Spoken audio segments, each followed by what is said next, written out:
অবশেষে অনুভবের স্মৃতি ফিরে আসলে লাজুর কথা মনে পড়ে গেল আর বনলতার চক্রান্তের কথা মনে পড়ে গেল অনুভবের। হ্যাঁ বন্ধুরা, এমনটাই দেখা যাবে।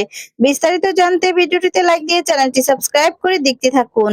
গল্পের শুরুতেই দেখা যাবে কোর্টে লাজুকে বনলতার পক্ষের উকিল জেরো করতে থাকে আর তখন বলে, আচ্ছা আপনি তো টেনশনে বলতেই পারছেন না ঠিক করে যে আপনি কি বলবেন। আর তখনই এ কথাতে লাজুর উকিল বলে, ইওর অনার, এখানে আমার মক্কেলকে শুধু শুধু হেনস্থা করা হচ্ছে। এটা কেমন কথা?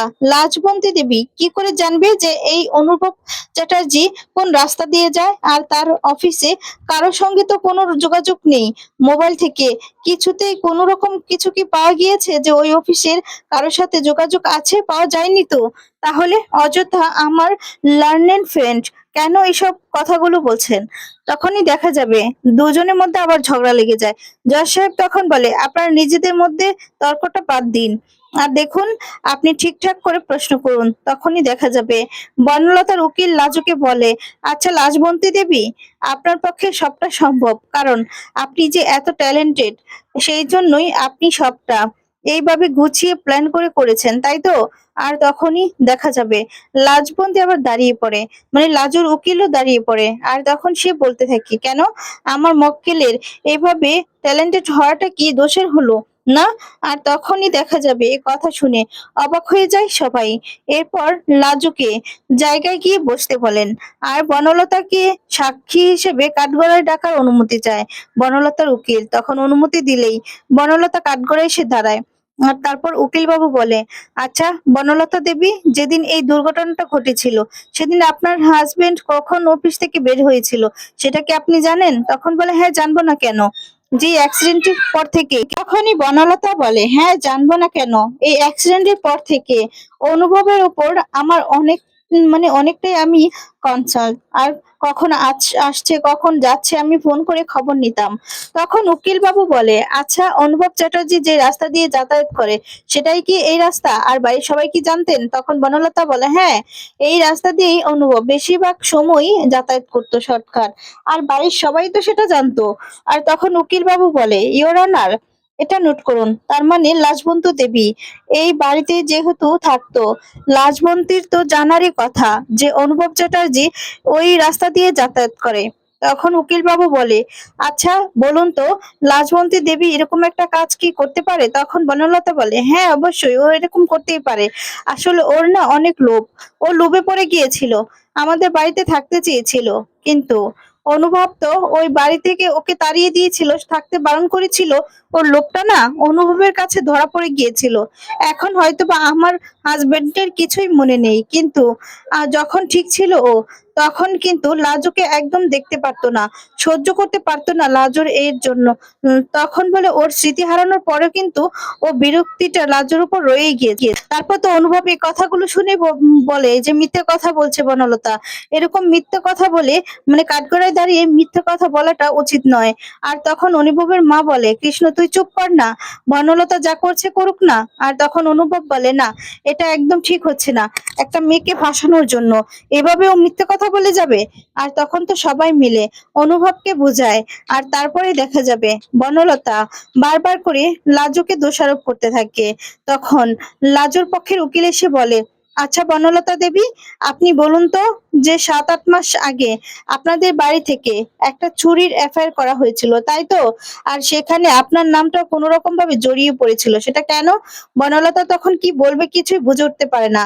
বনলতার উকিল তখন বলে, ইওর অনার, এখানে লাশবন্তীকে নিয়ে কথা হচ্ছে, এখানে চুরি বা কে গয়না চুরি করেছিল সেটা নিয়ে তো কথা হচ্ছে না। তাই আমার বিপক্ষের ফ্রেন্ড হয়তো বা ভুলে গিয়েছেন যে উনি কি নিয়ে এখানে কেসটা উঠেছে। আর তখন জজ সাহেব বলে, দেখুন, আপনি যেটা নিয়ে কথা উঠেছে সেটা নিয়ে কথা বলুন। তখনই দেখা যাবে লাজুর পক্ষের উকিল বলে, ঠিক আছে ইওর অনার, আজকের জন্য আমি কিছু আর জিজ্ঞাসাবাদ করব না, কিন্তু পরবর্তীতে দরকার হলে আমি জিজ্ঞেস করতে পারি। তারপর দেখা যাবে কোর্টের কার্যক্রম সেদিনের জন্য অফ হয়ে যায়। আর তারপরের দিন আবারও কোর্টের কার্যক্রম শুরু হয়ে যায়।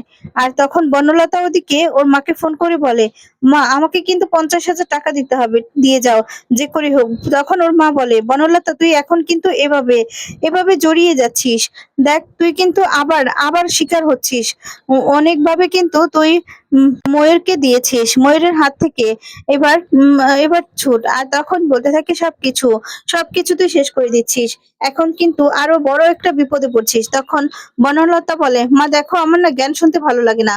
ওই ছেলেগুলো যাদের সাক্ষী দিতে বলেছিলাম তারা দিয়েছে, কালকে আবার ওদের কোর্টে দেখা হবে, তাই আমাকে 20,000 টাকা তাদেরকে দিতে হবে। আর এমনি সেমনি টাকাটা লেগে যাবে, তুমি প্লিজ ম্যানেজ করে দিয়ে দাও। আর তখন বলে, আমি শুধু আমাকে আমার জীবন থেকে লাজুককে আমি সরাতে চাই, অনুভবকে পেতে চাই মা। তখন এই কথা বলে ফোনটা রেখে দেয়। এরপর দেখা যাবে তার পরের দিন আবারও কোর্টের কার্যক্রম শুরু হয়ে যায়। ওদিকে লাজুর সঙ্গে আছে ওরা, মানে ওর বন্ধুরা, আর তখন উকিলও আছে। এরপর জগাকে জেরো করে, আর জগা নিজের বনলতা সেই সাজানো কথাগুলোই বলে। আর বলে, ম্যাডাম আমাদের হায়ার করেছিল, তাই ম্যাডাম আমাদের টাকা দেয়নি, তাই সত্যিটা পুলিশের কাছে বলে দিয়েছি।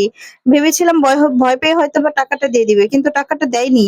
তখনই লাজুর পক্ষে উকিল বলে, তাই নাকি, টাকাটা দেয়নি? তারপর দেখা যাবে জগার বন্ধুকে একইভাবে জেরা করে। জগার বন্ধু তখন বলে, জগা যা বললো সেটাই, ম্যাডাম আমাদের থেকে টাকা দেয়নি বলে আমাদের তাই বলে দিয়েছি। তখন উকিল বলে, আচ্ছা কত টাকা দিয়েছিল অ্যাডভান্স? তখন সন্দীপ বলতে থাকে, এই 20,000। আর তখন তখন দেখা যাবে রাজুর উকিল বলে, তাই নাকি, মাত্র 20,000 টাকা? সন্দীপ তখন বলে, হ্যাঁ, কিন্তু বাকি টাকা তো কাজ শেষ হওয়ার পর দেওয়ার কথা ছিল। আর তখনই লাজুর পক্ষের উকিল বলে, আচ্ছা লাজবন্তী দেবীকে আপনারা চিনলেন কি করে? আর তখন সন্দীপ বলে, আমরা তো চিনিনি, উনি তো আমাদের কাছে এসেছিলেন এই কথাটা বলার জন্য, 2 দিন আগে এসেছিলেন। তখন এই কথা শুনে উকিল বাবু বলে, ও আচ্ছা আচ্ছা, যেখানে লাজবন্তী দেবী স্কলারশিপের টাকা পায় 7,000 টাকা, আর সেখানে এতগুলো টাকা, 1 লাখ 1.5 লাখ টাকা দিয়ে মানুষকে মার্ডার করার জন্য লোক হায়ার করার ব্যাপারে কি করে লাজবন্তী দেবী মানে ইনভলভ হতে পারে? আর তারপর বিরোধী পক্ষের উকিল বলে, ইউর অনার, লাজবন্তী দেবীকে এখানে আমরা আয়ের উৎসটা জানতে চাইনি, কিন্তু লাজবন্তী দেবী যে এই কাজটা করেছে সেটাই কোর্টে প্রমাণ হচ্ছে। আর তখন জজ সাহেব বলে, আপনি বসুন। তারপর দেখা যাবে সন্দীপকে আর জিজ্ঞাসা করে না উকিল, আর বলে, ইওর অনার, কিন্তু পরবর্তীতে ওদের কিছু জিজ্ঞাসা করা হলে আমি কিন্তু অনুমতি নিয়ে রাখলাম। তখনই জজ সাহেব বলে, ঠিক আছে। এরপর দেখা যাবে যে লাজুর উকিল মৃত্যুটাকে কাঠগড়ায় ডেকে নেয়, আর কাঠগড়ায় আসলেই লাজুর উকিল তখন বলে, আচ্ছা আচ্ছা, আপনার ওখানে কি সেদিন লাজবন্তী দেবী পড়তে গিয়েছিল? তখন বলে, হ্যাঁ। এরপর লাজু আমার এখান থেকে অটো দিয়ে আসার সময় ঘটনাটা ঘটে। তখন দেখা যাবে লাজুর উকিল বলে, ইওর অনার, এখানে সবকিছু পরিষ্কার যে লাজবন্তী দেবী সেদিন পড়াতে গিয়েছিলেন, আর অনুভব চ্যাটার্জি কখন আসবে না আসবে সেটা জানা কোনোভাবেই লাজবন্তী দেবীর পক্ষে সম্ভব ছিল না। আর এখানেই লাজবন্তী দেবী আমাদেরকে আগেই বলেছিল তার মোবাইলে চার্জ ছিল না, সেই জন্যই মোবাইলটা অফ হয়ে গিয়েছিল। তখন বলে, যেখানে জগা আর সন্দীপ তা ওনার সাথেই ছিল, তা ফোন চার্জ দিয়ে কি করবেন? আচ্ছা আচ্ছা, বলুন তো সেদিন লাজবন্তী দেবী পড়তে গিয়েছিল? তখন মৃত্তিকা বলে, হ্যাঁ। এরপর উকিল বাবু বলে, আচ্ছা তাহলে লাজবন্তী দেবীকে আপনার অটোতে অটোতে মানে আপনার এলেন না কেন? আর তখন বলে, আসলে লাজবন্তী আমাদেরকে বারণ করেছিল, বলেছিল ও পারবে, সেই জন্য আমরা আসিনি। তখন এই ব্যাপারটাকে বড় করে ধরে উকিল বাবু। তারপর দেখা যাবে সেখানে সুদেবকে কাঠগড়ায় ডাকা হয়। সুদেব তখন এসেও লাজুর নামে বানিয়ে বানিয়ে মিথ্যে কথা বলতে থাকে। আর তখন বলে, লাজু তো এরকমেরই, লাজু পড়ালেখার জন্য আমি কি না করেছি, আমার বাবা মায়ের বিরুদ্ধে গিয়েছি, আমি আমি সবাই আমাকে হাসাহাসি করেছে আমাকে নিয়ে, তারপরেও লাজু তো উড়ো উড়ো, সেই জন্যই তো আমার কাছে যেতে চায় না। তখন সুদীপের কথাগুলো শুনে অবাক হয়ে যায় সবাই। এরপর সুদীপ বানিয়ে বানিয়ে লাজুর নামে আরো অনেক কথা বলে। এদিকে বনলতা তো ভীষণ খুশি। তারপর দেখা যাবে জজ সাহেব তার পরের দিনই লাস্ট হিয়ারিং এর ডেট, আর তখনই ফাইনাল ডেট বলবে বলে বলে দেয়। তারপর বাড়িতে চলে যায় সবাই। এদিকে ঠাম্মি তখন বলে, না না, আমি কিছুতেই লাজুকে এভাবে শাস্তি পেতে দেব না। তারপর অনুভবকে বলে, দাদু ভাই আজকে তোকে আমি কষ্ট দেব। তখন অনুভব বলে, কেন ঠাম্মি, কি হয়েছে? আর তখন বলে, আচ্ছা তুমি আমার বিরুদ্ধে কি ওই লাজবন্তীর কাছে গিয়ে বসলে? আচ্ছা ঠাম্মি, তুমিও কি চাও যে আমি হেরে যাই? ঠাম্মি তখন বলে, দাদু ভাই রে, তোর এখন কিছু মনে পড়ছে না, সেই জন্যই তুই এরকম কথা বলছিস, না হলে তুই নিজেও জানতিস যে লাজু এরকম কোনো কাজ করতে পারে না। তখন অনুভব বলে, তার মানে তুমিও বলছো যে আমি অন্যায় করছি? আমারও না মনে হচ্ছে, না হলে যেই জেঠু আমাকে এত ভালোবাসে, তুমি আমাকে এত ভালোবাসো, তোমরা আমার বিরুদ্ধে গিয়েছো, নিশ্চয়ই আমি কোনো অন্যায় করেছি। আচ্ছা ঠাম্মি বলো ভালো না, আমি কি অন্যায় করেছি, আমাকে সবকিছু মনে পড়তেই হবে। আর তখন বলে দাদু ভাই তোর এখন কিছু মনে পড়ছে না বলে, না হলে তুই নিজেও বুঝতে পারছিস যে লাজুর মতো মানুষ এরকম কোনো কাজ করতে পারে না। আর তখন ঠাম্মি বলে আসলে দাদু ভাই তোর বিয়ের দিনের কথা মনে আছে, বনলতার বিয়ের দিনের মানে বনলতার সাথে বিয়ের দিনের কথা আর পরের দিনের কথা। আর তখন অনুভব আস্তে আস্তে মনে করতে থাকে। ঠাম্মি তখন বলে তার পরের দিনে কি হয়েছিল মনে আছে? আর তখন সবটা মনে করতে পারে না অনুভব, চেষ্টা করে।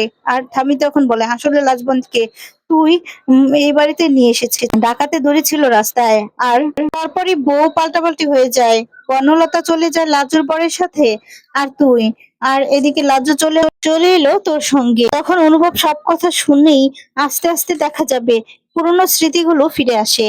আর তখন লাজুর কথাগুলো সব মনে পড়ে যায়। আর তখনই ঠাম্মি অনুভবকে বলে দাদু ভাই তোর কি কিছু হয়েছে, কি হয়েছে? তখন অনুভব বলে ঠাম্মি আমার মাথায় কেমন যন্ত্রণা করছে। আর তখন বলে ঠাম্মি থাক, আর কিছু বলার দরকার নেই, দাদা ভাইয়ের যদি শরীর খারাপ করে। আর তখন বলে না না ঠাম্মি তুমি আমাকে বলো, সব কথাগুলো আমার মনে করার দরকার, লাজুর লাজুর কথা মনে পড়া দরকার। তখন বলে লাজবন্তী আচ্ছা দাদু ভাই তোর কি সবকিছু মনে পড়ে গিয়েছে? তখন অনুভব এক এক করে সবটা বলে আর বলে হ্যাঁ দাদু ভাই আমি ভুল করেছি, আমি যে অন্যায় করেছি সেটার তো আমাকে মাসুল দিতেই হবে। ওদিকে বনলতা তার মায়ের সাথে কথা বলছে আর বলে মা তুমি যদি লাজুর মুখটা দেখতে না তাহলে তুমিও খুশি হয়ে যেত, জানো তো ঠিক যেরকম চেয়েছিলাম সেরকমই হচ্ছে। ইস সুদীপ এসে তো কেসটাকে আরো আরো বেশি ভালো করে দিয়েছে। এবার লাজবন্তী লাজবন্তীর তো শাস্তি হবে, তুমি চিন্তা করো না। তখন তো বনলতার মা ভীষণ খুশি। এরপর অনুভব চলে আসে। আর তখন বনলতা ফোনটা রেখে দিলে অনুভব বলে কি মায়ের সঙ্গে কি কথা বলছিলে, কিভাবে লাজুকে ফাঁসিয়েছো সে কথাগুলো বলেছো, নাকি তোমার মাও তোমার সাথে ইনভলভ আছে? তখন বনলতা বলে মানে কি বলছো তুমি? আমি তোমাকে যা বলছি তুমি সেটাই সত্যি অনুভব, তোমাকে সবাই যা বলছে মিথ্যে কথা বলছে, আমাকে না এবারে কেউ পছন্দ করে না, আর তোমাকেও মনে হয় পছন্দ করে না, সেই জন্যই তো মিথ্যে কথা বলছে।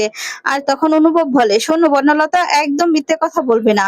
তুমি কি, হ্যাঁ তুমি কি, তুমি তো সুদীপের বাড়িতে গিয়েছিলে, বিয়ের দিন তুমি পালিয়ে যাওনি, গিয়েছিলে তো। আর তারপরই তারপরই ময়ূকের জন্য কি না করেছো, তুমি গয়না পর্যন্ত চুরি করেছো ঠাম্মির। তারপর তারপর যখন দেখলে যে তোমার ওইদিকে কোনো কিছু হচ্ছে না, তখন তুমি লাজুর দয়াতে এই বাড়িতে চলে এলে। এবার লাজুকে আবার ফাঁসানোর চেষ্টা করছো। শোনো আমি জানি তুমি কি কি করতে পারো লাজুকে ফাঁসানোর জন্য। তখন বনলতা বলে এসব কে কে কে তোমাকে বলেছে? তখন বলে কেন মিথ্যে কথা বলছি নাকি, তুমি আমাকে ফাঁসানোর চেষ্টা করছো নাকি সবাইকেই মানে এই সমস্ত বলছো যে ময়ূরের সাথে তুমি চলে যাবে বলে? আমি কি জানি না তোমার কার্যক্রম? সবকিছু জানি। যে হলো যে অন্যায়টা তুমি করেছো না, সেই অন্যায়ের প্রতিকার আমি করব, আমি এই বলে দেখা যাবে অনুভব নিচে নেমে আসে। বনলতা তখন বলে অনুভব রাগ করো না, তুমি রাত করে এরকম সিনক্রেট করো না। তখন অনুভব বলে একদম চুপ, এই কথা বলে বেরিয়ে চলে আসে। তখন অনুভব বলে যেটা যে অন্যায়টা তুমি করেছো, একটা নিরীহ মেয়েকে তুমি ফাঁসানোর চেষ্টা করেছো, সেটা তো আমাকে এবার শেষ করতেই হবে। আর তখনই অনুভবের মা, এরপর সবাই অবাক হয়ে যায়। অনুভবের ভাই তখন বলছে মা তুমি চিন্তা করো না, দাদা ভাইয়ের সমস্ত কথা মনে পড়ে গিয়েছে। তখন অনুভবের মা খুশি হয়ে যায় আর বলে সত্যি কৃষ্ণ পুরনো কথা তো মনে পড়ে গেছে? অনুভব তখন বলে হ্যাঁ মা, লাজুর কথা আমার মনে পড়েছে, এবার লাজুকে আমাকে বাঁচাতেই হবে। যেই নোংরা খেলাটা বনলতা খেলছে না, সেই আমার জীবন থেকে সরানোর জন্য সেই নোংরা খেলাটা আমি শেষ করব। তাই আমাকে আজকে বাইরে যেতেই হবে, সব প্রমাণ আমাকে জোগাড় করতে হবে। তখন এই কথা বলেই সেখান থেকে বেরিয়ে যায় অনুভব। আর তখন বনলতা বলে দেখেছেন সবকিছু আপনাদের জন্যই হয়েছে। ঠাম্মি তখন বলে একদম চুপ, তুমি কোনো কথা বলবে না, আমার দাদু ভাই এবার যা ডিসিশন নেওয়ার সেটাই নিবে। তখন তো বনলতা ভয় পেয়ে যায়। বনলতা মনে মনে বলে এই ভয়টাই তো আমি পাচ্ছিলাম, না হলে কি অনুভব আমার পথ চলা এখানেই শেষ হয়ে গেল। বন্ধুরা আজকে ভিডিওটি কেমন লেগেছে কমেন্টস করে